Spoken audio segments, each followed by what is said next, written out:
It's time for the Douglas Coleman Show. Mr. Smooth and Savvy is joined by guests from all walks of life, from the entertainment industry to authors to political and social commentators, the famous and not so famous, the controversial and the light and fluffy. We have it all. Now, here's Douglas Coleman.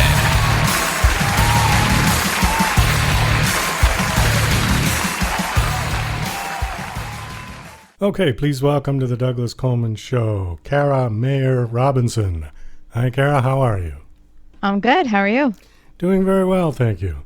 I wanted to ask you right off the top, how did you find my show? So that's a good question, and I wish I could give you a definitive answer, but I really can't. I think that there are two possibilities, because I have a colleague who recommended that I do some guest spots on some radio shows and podcasts. And so one day a few weeks ago, I put in a little Google search and some shows popped up that looked like they could be a good fit. Yours may have been one of them. And the other thing was some kind of a service that sends out requests from shows who are looking for guests. And I got a bunch of those. So it's one of the two. How about that? Okay, that's a good answer. I'm just curious to see how people find us. Now, you have a podcast, TV talk show? Yep. Okay. I have a podcast. It's called Really Famous. And I have a YouTube channel also called Really Famous. I interview celebrities and we do deep dives on the podcast. And then we also do some video interviews for the YouTube channel. How did you get started with yours? Well, it's kind of a long, windy road to how it got started, but I'll give you the short version. And that is that number one, I started as a therapist. Then I started writing on the side, became a journalist, turned into kind of a celebrity profile journalist, and then decided to start the show so that people could hear the whole conversation that I would have with the celebrity, which is much more fascinating than just a few sound bites that a written profile could include. When you said therapist, what kind of therapist? What are you talking about? Well, I am still a licensed psychotherapist. So when people have problems in relationships, self-esteem problems, that sort of thing, they used to come to me for help. And so I had a private practice for many years. Well, not that many years, I guess, but I did have a private practice. And I did that while I started the journalism. Okay, so how long have you been doing this podcast? The podcast has been a little over 2 years now. I started in spring of 2017 with Tim Gunn from Project Runway, Damon John from Shark Tank, and Debbie Mazar from Goodfellas, Entourage, and now Younger. Well, tell me a little bit about how you got or are able to book all the celebrities to do your show. It's not always that easy to get these people. No, it's definitely not. It's in fact never easy almost. When it is, it's always a shocker for me, and I do a little happy dance because it doesn't happen that easily. It's a process, but I've already known this because I've been a celebrity journalist for a while. So when I started the podcast, I knew what was going on and what I had ahead of me. No big surprises there. But it takes a bit. It's hard enough, I think, to book regular guests for a show, or whether you're writing or doing a podcast or whatever. But the celebrities takes it to another level entirely. So I started the show, like I said, with those 3 celebrities that I just mentioned. I had already known them before because I had written articles about them, and they liked my style. We hit it off. We made a good connection back then. So when I was starting the podcast, I quickly went to them to say, hey, would you do me a favor and be on the show, be a guest, one of my first guests? And they all said yes. And then I had a few more who I'd already known before, like Tim Daly. I don't know if you know him from Wings, Diner, Madam Secretary, and a bunch of others. And that's how I got started. And I still book celebrities like that now, but I also work with publicists and managers and recommendations from friends. And, it's a complicated process, but I mean, I actually have fun with it. It's kind of a little bit of a hunt game, and I'm always excited when I get a nice big celebrity on board. It's always good. Who is, I don't want to say who is the biggest celebrity you've had on, but who is probably the most famous or the one that you really wanted to talk to? Well, yeah, that's tough because what I also find is that some people are known are hugely famous in certain circles and not famous in other circles. So there are all different levels of fame, I guess you'd say. It's hard to say who's the most famous. I think maybe the most recognizable names tend to be the ones that are different. So Chaz Palminteri, for example. Have you heard of him? Oh, I'm sure. Sure. Okay, right. So he's from A Bronx Tale, of course. He wrote it, and it started out as a one-man play, and then he turned it into a movie, and now a Broadway show, and of course The Usual Suspects, and Analyze That, which is always a fun one. So again, he's one of the names that stick out, and I have trouble kind of coming up with the exact ones. Tippi Hedren. She was one of Hitchcock's main actresses. She was in The Birds. Right. Tony Goldwyn, who of course everybody knows from Scandal, but if you didn't watch Scandal, you might not know him. Jason Ritter, Danny Aiello. Did you watch The Sopranos? Not that much, but I know who Danny Aiello is. Oh no, Danny Aiello was not in The Sopranos. Okay. But Michael Christopher Moltisanti was a character in The Sopranos, and Michael Imperioli played him. He's on my show, so his episode, he's been on twice actually, gets a ton of play. Do you know Peter Brady? Sure. Did you know the Brady Bunch? Oh yeah. Christopher Knight. So they have different levels of fame, and then if you go old school, Ed Asner, Marion Ross, a lot of those names are familiar to certain people, but not to all. Like ask my daughter who Marion Ross is, and she'd be like, who? But you probably know who Marion Ross is. You have to ask somebody right? my age who Marion Ross is, or Ed Asner. Yeah, certainly. Right. Who grew up with those people. Absolutely. Yeah. Chaz, I was just thinking of too. He was also in Godfather 3. No, you know who you're confusing him with? Joe Mantegna, who was also on Really Famous. He was on my show. You're right. Okay. Well, there you go. But it's funny that you say that. You know why? Because when Joe Mantegna was on my show, one of the questions I asked him was, what do you like to do? Do you watch TV in your spare time? And he said, yes, I like to watch Seinfeld reruns. And I said, oh, that's so funny because guess who also likes to do that? Chaz Palminteri, who was on the show earlier. And he said, is that right? Wow. People confuse us a lot. Okay. Yeah.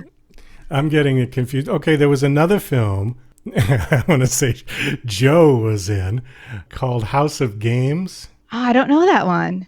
It was a really weird sort of psycho thriller kind of. Yeah, who else was in it? He's the only one I can think of, and I'll give it away because in the end he gets shot and he dies. But he was like a con man, and he gets this. I think it was a psychotherapist woman, gets her involved. One of her patients owed him a lot of money. They were gamblers. He somehow gets her to come to one of their poker games, and everybody's in on the gag, like they're gonna rip her off. But then at the end of the movie, she turns it around and she ends up killing him. Oh, how interesting. So I just looked it up while you were describing it. Okay. It is, in fact, right? Joe Mantegna. You're right. It's Joe. All right. 1987, okay. House of Games. Are you a big movie and TV geek like I am? Yeah. Huge. Okay. I could talk about it all day. I mean, I've always loved TV and movies, and I still do. So, yeah, I could love it. You are too, favorite? Huh? Oh, yeah, big time. Do you have a favorite movie? I know that's an impossible question, but it's an impossible question, but I have a few. They're all different. So, of course, I've got to put The Godfather and The Godfather Part 2 up there, and Goodfellas. I love all the gangster films like that. But I also love Pulp Fiction. Like, that's one of my favorites of all time. All right. I go back to some Spielberg movies like E.T. Believe it or not, I saw it as a child, and I watched it again a couple of weeks ago, and I loved it just as good. So I have a very broad taste, I guess you'd say. I also love those Richard Linklater films. I always get the names confused, though. Before Sunrise, After Sunset. There are 3 of them. And he also did Boyhood, which was fabulous. I love that. How about you? Okay, well, my list would be Godfather 1 and 2, Goodfellas. Those are right in there. There's a film that Anthony Hopkins did in 1978 called Magic, which I absolutely love. And that was about he was a ventriloquist who goes a little bit psycho and he thinks that the dummy is real, but it's only him. It's like he's got what do they call that? Multiple personality disorder. Did you ever see that movie? Yeah, no, I haven't seen it. Okay, that one is really good. And if you want to see a very young Anthony Hopkins, he was in that. Anne Margaret was in that. Oh, I love Anne Margaret. Oh, she was beautiful as always. I saw Bye Bye Birdie for the first time. She's in Bye Bye Birdie, right? She's the one dancing at the beginning, correct? Yep. So I saw that for the first time maybe a month ago, and I watched it after I'd interviewed Spike Lee. And I'll tell you why. Because Spike Lee told me that when he made Do the Right Thing, did you see Do the Right Thing? A long time ago. I don't remember. Okay, so it's like 30 years old or something. But when he made Do the Right Thing, there's a scene at the beginning with Rosie Perez doing this dance in front of the camera. And he didn't realize it until after the film had come out, years later, that what actually inspired that in him was the Anne Margaret dancing scene in Bye Bye Birdie. And he told me that Bye Bye Birdie was the most influential movie on him, not because of the movie itself, but when he was, I think, 6 years old, his mother took him to Radio City Music Hall to see Bye Bye Birdie, and it had a major impact on him. So I very quickly went and watched the movie myself, and it was great movie. I can't believe it took me that long to see. I'm trying to think of, so magic. And then you mentioned E.T. I'm going to throw in a movie like that. One of my favorites is a movie called Congo.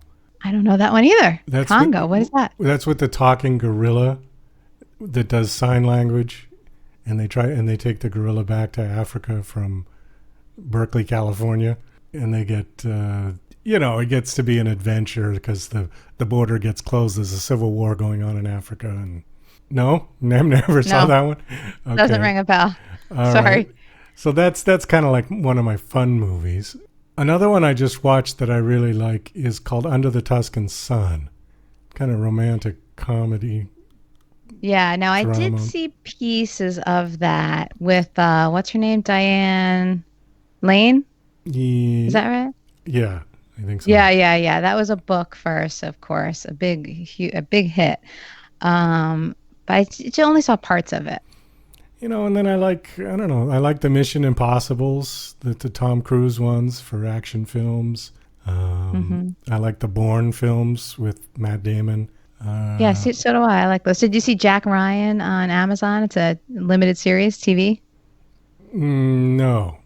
Oh, you might like that. Do you watch TV too, or just movies? I hardly ever watch TV, and I tend not to watch like regular television anymore. But like when I say TV, I mean like Netflix. That's TV. Oh, okay. That's TV now? See, I am Well, it depends on what you're watching. It's TV and movies, and they'll list it as such as well. But you can watch a TV series versus a one-time movie. So there's a lot of limited series now, for example, where there'll be like 8 or 10 episodes, and then that's it. And they may have multiple seasons or they may not. But rather than just a movie, it's a show. You know what I mean? Well, it's gotten to the point now where it is one and the same, isn't it?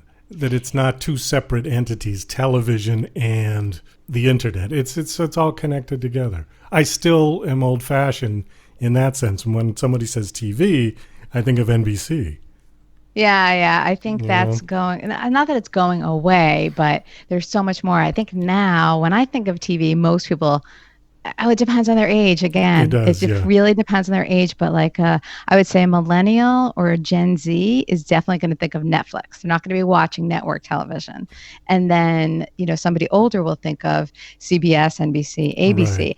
I watch a little bit of the network shows too, but not many, just a few. And often sometimes I am interviewing people from those shows. So I've got to catch up on them if I don't already watch them, but it doesn't mean I stick with them.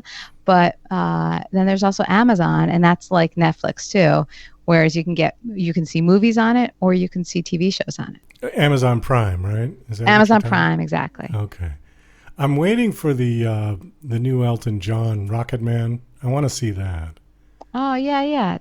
Where is that playing now? Is that in like theaters or something or what? Well, it's gotten to, I don't know the steps anymore, but it's on DVD. You can buy it.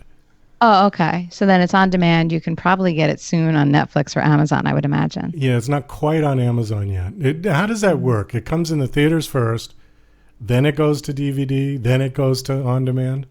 Well, that's all being shaken up right now. So there Okay. is no set thing anymore. It's true. So, for example, you know this new Scorsese movie, The Irishman? I've heard It's of it, coming out. yeah. Okay, so it's coming out in September, and they're going to premiere it at the New York Film Festival. But it's a Netflix movie. Netflix is the one who decided to fund and pick up and distribute that film.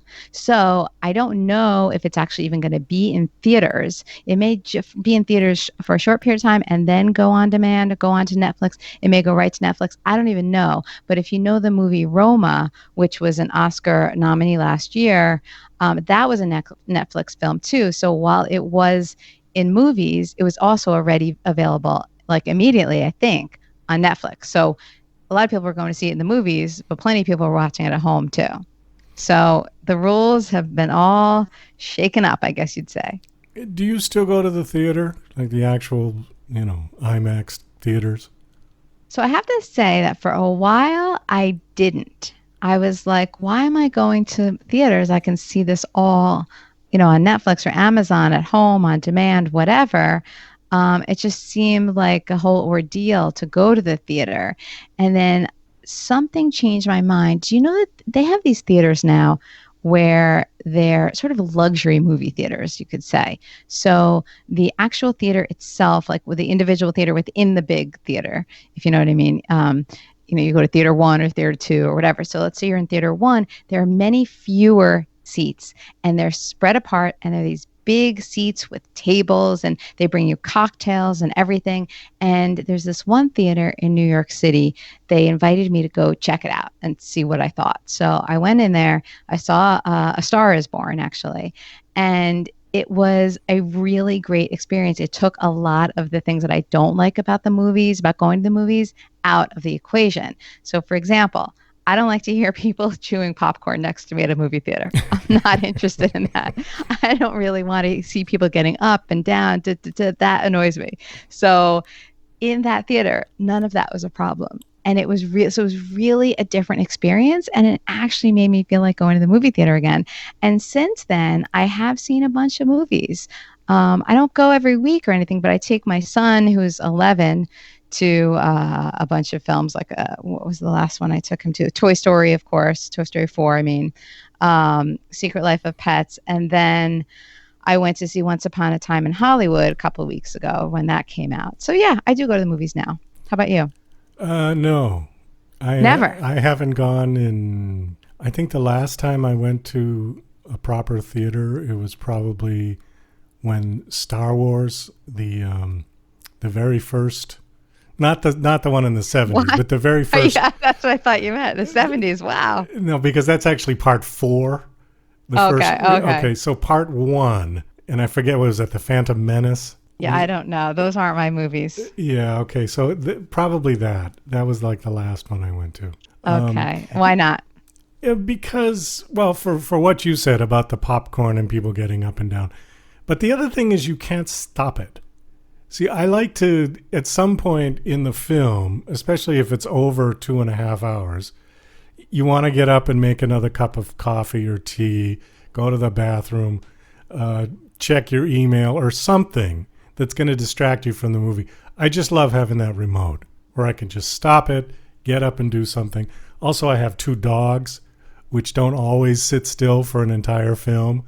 So, one of them might want to get up and go outside, or one will start barking or something, and it just is much more convenient. Plus you can watch it by yourself, nice lounge chair, everything is there for you. I've become lazy that way. I get a big screen TV like most people now, and I just don't see the benefit of going to the theater. Not to mention the ticket prices. Well, how much is that luxury one you went to? What were the ticket prices for that?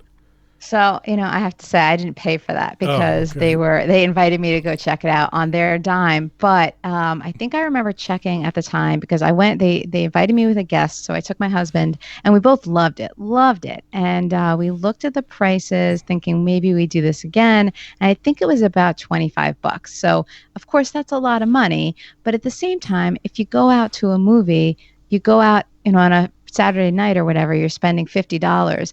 If we go out to eat, if we go to a restaurant with friends or something, we're spending more than that. So it's like, it depends on, what you're trying to get out of the movie going experience. So yes, it's pricier, but I liked it and I would do it again. Although I have to tell you, I haven't done it again. So maybe that says something. But at the same time, Once Upon a Time in Hollywood also, that's that new Tarantino movie. And I feel as though, yes, I have the big screen at home, but it's not quite the same. So seeing that in a theater I liked that. And just like what you're saying also about the remote and checking your email and walking the dogs, you can't do that while you're in the theater, which is sort of the beauty of it. You really unplug. And, most of us, I guess, don't really unplug fully anymore when we're right at home, when we have all our devices surrounding us. So it forces you into that mode, at least if you respect that, which not everybody does. I mean, the guy next to me at Once Upon a Time in Hollywood was most definitely checking his phone throughout. He did not understand that movie at all. And he was like, what is this? I heard him moaning and groaning. He's like, maybe 25 or something. He probably never heard of Tarantino or something before this. He was appreciating the film, and he did check. But there is that benefit of it. Once Upon a Time in Hollywood, that's the one with Brad Pitt. Yep. Brad Pitt and Leonardo DiCaprio. And Margot Robbie. Yeah, and a million other stars. And it takes place in the 70s, correct? 60s. 1969. Mm-hmm. Okay. What's the basic story? Oh, well, that's a hard question for a Tarantino movie. What's the basic story? Well, okay. Because he goes all over the place. And, while there is a plot, it's not your standard plot. So it's a look back at that era in Hollywood. Leonardo DiCaprio plays an actor, sort of having a downturn in his career. Brad Pitt plays his stunt double or his double. And there's also Sharon Tate is involved. It's like semi-fictional, but there is some truth in what they were saying in the story. So it's just a mishmash of things going on, but it's really cool if you're into that kind of film. Yeah, I think that's one that I would like. I like. But I have to warn you, it's like, I think 2 hours and 40 minutes. So I don't know how you're going to feel about that. Oh, that's definitely a stay at home and wait until it comes out where I can sit and watch it. We are kind of running out of time here, but I did want to hit one of your talking points on your bio. And it's the one that says odd jobs at Comedy Central and CNBC. So, yes, odd jobs. What do you want to know about them? Well, what were they? Okay, so let's start with Comedy Central, because before I decided to become a therapist, I was actually working for a bank. So I got my bachelor's degree in accounting. I was working for a bank. I hated it. I knew I needed a change. So I moved back to New York and found myself a job at Comedy Central, but it was in the sales, like the ad sales department. So I was doing business. So even though I was there at Comedy Central, which was cool, my job was really dull, or at least I felt that way. And that's what launched me into getting a master's in then becoming a therapist. And so that was that job. But it's at the same time, I'm in entertainment, so it's all good. And then as I was getting my master's in psychology, I was making a little side income by doing temp work. And one of my temp jobs was at CNBC as the receptionist, which I got to tell you, it was a fun job. I mean, I wouldn't want to my whole life be a receptionist. I don't think it would be dynamic enough for me. But in like the couple of days that I worked there, it was really cool. I got to meet some very interesting characters, including David Hasselhoff. Oh, and, wow. you know, he walked in. I guess he was going to be a guest on one of the shows. And I remember I never watched Baywatch or anything. But when he walked in, I was actually stunned by how good looking he was in real life. I never thought he was on TV. And there he was in real life with these blue eyes, gorgeous. So That's one thing I remember from CNBC. And the other thing was I basically spent my day receiving so many phone calls, many of them with people who wanted to bitch and moan at Geraldo, and they would, because Geraldo had a show on. So they would call me up and they'd call up CNBC and they'd say, give me Geraldo. I need to talk to Geraldo. And so they even had, CNBC had a special like voicemail box just for these Geraldo calls. And I would transfer them over to Geraldo's box. And so there was that. And then there were so many calls coming in that basically my whole day sounded like this. If you would just see me sitting at the desk, you'd see and hear this. CNBC, can I help you? CNBC, please hold. CNBC, please hold. CNBC, please hold. CNBC, can I help you? So that was my whole day. Other than seeing David Hasselhoff in person, that's what a lot of it entailed. Well, it's nice to know that Geraldo is actually pissing off a lot of people. He sure did. I tell you what. I'm sure he still does, but he did then. I can tell you firsthand. All right, let's do one more. I think we can squeeze one more of these in. New York, right. New York versus Los Angeles. Okay, so I just got back from Los Angeles on Monday. I usually go out there maybe 3 times a year. I do a whole bunch of interviews, see a lot of celebs, come back with a lot of content. This time I was actually there on vacation, so I spent a lot of time at the beaches in Orange County, and it was a really nice vacation. So I'm fresh off LA, but I'm a New Yorker. So, however, both places are good. I think in an ideal world, you live bi-coastal. For me, not for everyone. Yeah, I used to live in New York. I lived in New York City for a couple of years, a long time ago when I was a struggling musician. And oddly enough, I've never lived in Los Angeles. I've been there many times, and I was actually born there, but I never actually lived there. I would take New York in a second over L.A. L.A. does nothing for me except the weather. That's really about the only thing I like. Yeah. It reminds me of like one giant Denny's connected by a bunch of freeways. It's got beautiful weather year round, not too hot, not too cold, but it just leaves me cold in terms of, I don't know, culture? Maybe I don't know if that's the right word, but New York has a certain sense of community. Maybe that's a better word. LA doesn't seem to have that. Everybody is just in their car with their sort of dome around them. In New York, when you go somewhere, you got to walk, and you get out there and you see the people, and they're right there. And, people may say something to you, they may not.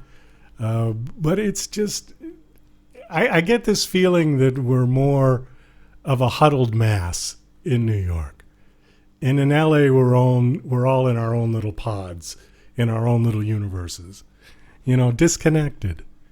Yeah, I've heard that from a lot of people because I asked that question to a lot of my guests because a lot of them live one or the other or have experienced both.